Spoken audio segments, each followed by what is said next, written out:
Now, after 12 days of high-voltage military conflict, the United States has now announced a ceasefire between Israel and Iran. We take a look at the key players who negotiated a critical deal in this. Now, according to reports, U.S. President Donald Trump informed the Emir of Qatar that Israel had agreed to a ceasefire with Iran. He requested the Qatari ruler to persuade Iran to agree to the ceasefire deal. Following the call, Qatar's Prime Minister Sheikh Mohammed bin Abdul Rahman Al Thani was tasked with holding talks with Iranian officials to secure Tehran's approval for the ceasefire. Al Thani worked closely with the U.S. Vice President J.D. Vance and his team to finalize details of the ceasefire. After announcing the ceasefire, Vance underscored Trump administration's intent to deter Iran from restarting its nuclear program.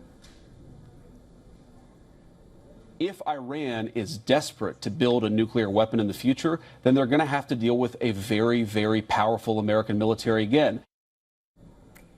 Two other key players in the mediation were U.S. Secretary of State Marco Rubio and U.S. Special Envoy Steve Witkoff. According to reports, they were involved in direct and indirect communications with Iran. After Qatar brokered the U.S. proposed deal, President Trump took to social media announcing the ceasefire. Trump said the ceasefire would be a phased 24-hour process beginning in 6 hours, with Iran unilaterally halting all operations. Israel would follow suit 12 hours later. He added that upon the 24th hour, an official end to the 12-day war will kick in. After President Trump made the announcement, reports surfaced of fresh waves of missiles directed at Israel. Several people were reportedly killed in Beersheba. 6 hours after Trump's announcement, the U.S. president made the second announcement, declaring that the ceasefire between Iran and Israel is now in effect.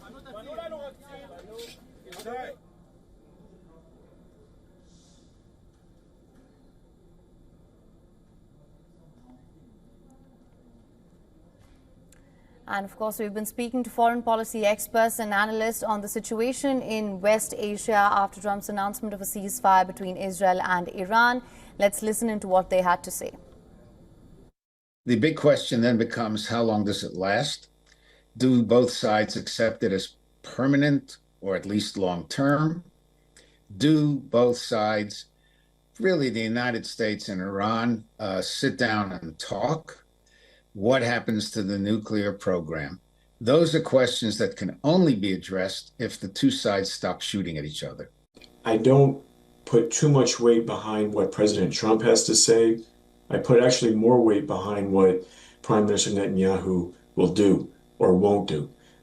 Because since they have the last 12 hours to end this ceasefire, they could attack a lot stronger than they have been up to this point. Which then brings the counter argument of, well, if Iran gets to attack first in those 12 hours, within that full 24 hours, Iran then might strike a lot harder and a lot more sites because they know this is their last strike. So there's also that to consider.